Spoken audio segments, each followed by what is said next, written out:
আমি ব্যাংকের জন্য আমি কাজ করতেছি, আমি চাকরি করতেছি ফর দ্য ব্যাংক ওনার্স। আমরা যতই বলি না কেন গার্মেন্টসে আমাদের এই অবস্থা, কিন্তু এখানে কারণ আমরা সুতা আনতে সবকিছু বাইরে থেকে আনতে হয়, সেখানে জাস্ট ফিনিশ কাপড়টা করা হয়, এখানে মাত্র 60% হচ্ছে ভ্যালু এডিশন। সেদিক থেকে তারা বড় ধরনের একটা চাপে আছে। প্লাস এই যে বাংলাদেশের যে প্রায় আমি দেখলাম যে 400 বন্ধ হয়ে গেছে এই গার্মেন্টস অন্যান্য, একটা দারুণ একটা চাপের মধ্যে কিন্তু ইন্টারনালি আছে। আর 5ই আগস্টের পর একটা অসন্তোষ, নানান ধরনের পলিটিসাইজ করার কারণে অনেকে চলে গেছে, অনেকে বন্ধ করে দিছে। সব কিছু মিলে যে অর্থনীতি তো আসলে কাউকে ছাড়া না, সবাইকে মিলে কিন্তু একটা কৃষক এটা অর্থনীতির অংশ। কিন্তু বসুন্ধরা টিস্যু অশুদ্ধতার বিরুদ্ধে এক বিন্দুও ছাড় নয়। হ্যাঁ, এখন কৃষক সুস্থভাবে আছে কিনা, কৃষক উৎপাদন করছে কিনা, সেটাও কিন্তু আমার দেখার প্রয়োজন আছে। সেদিক থেকে যে আমরা যেটা দেখেছি, এখন শুধুমাত্র মাঝপথে এসে আপনি বলবেন অর্থনৈতিক গ্রোথ বাড়াইতে হবে, এই করতে হবে, এই করতে, দেখতে তো হবে যে প্ল্যাটফর্মটা আমাদের কোন অবস্থায় আছে। ওনারা অনেক কিছু উনি বললেন না, কিন্তু গার্মেন্টসের যে অবস্থাটা, সেই অবস্থাটা আপনারা যখন সরকার থাকে তখন সরকারের সঙ্গে এত বেশি করেন, কাছে চলে যান, অনেক সুবিধা কিন্তু আপনারা নেন। কিন্তু পরবর্তীতে আবার দেখা যাচ্ছে যে ওই সরকার এসে, পরের সরকার এসে যে ওরা তো ওই সরকারের কাছে সুবিধা নিচ্ছে, আমি এখন এটা এই সুবিধাগুলো আমি বন্ধ করব বা কমাই দেব।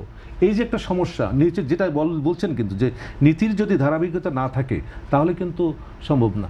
বাংলাদেশের একটা বহুদিন থেকে আগে বলছি, এবং অনেক দেশ কিন্তু ধ্বংস হয়ে গেছে যে একটা আইটেমের উপর নির্ভর করা, এটাকে আমরা ইকোনমিক্স বলি ডাচ ডিজিজ।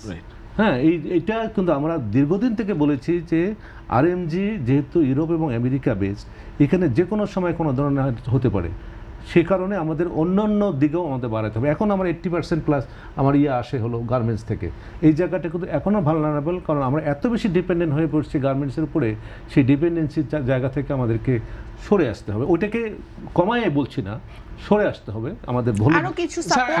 ওনার টক শোতে আমি একদিন বলে গেছিলাম যে আমরা এই কথাটা সবসময় টক শোতেই বলি, ওইটাও দেখলাম যে অনেক ভিউ হয়েছে, কিন্তু কাজের কাজটা আমরা করি না। বাট সেক্ষেত্রে আমি একটু যদি বলি, সেক্ষেত্রে যারা পোশাক খাত নিয়ে কাজ করছে তারাও তো ডাইভার্সিফিকেশন করতে পারে।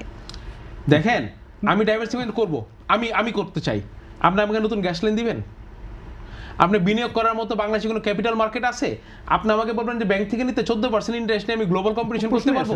তাহলে আমি কেন করব? আমি তো পারলে এটা বন্ধ করে দিই, যেটা আছে আমি পারলে এটা বন্ধ করে দিই। কারণ 14% ইন্টারেস্ট রেটে আমি ব্যাংকের জন্য আমি কাজ করতেছি, আমি চাকরি করতেছি ফর দ্য ব্যাংক ওনার্স।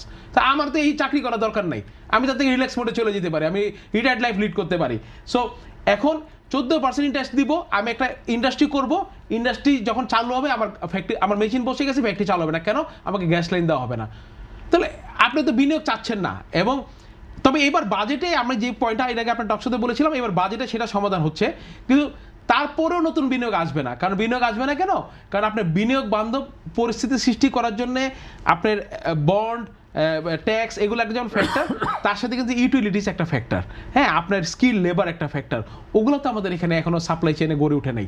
তো বিনিয়োগ আমি মানে আপনি আমাকে পেসিমিস্টিক মনে করেন না, বাট আমি অপটিমিস্টিক হয়েও আমি মনে করি যে 1.5-2 বছরের মধ্যে বাংলাদেশে বিনিয়োগের খুব বেশি পরিবর্তন আমি দেখতে পাই না আর কি, মানে ইন্ডাস্ট্রিয়াল সেক্টরে যেখানে কর্মসংস্থান হবে।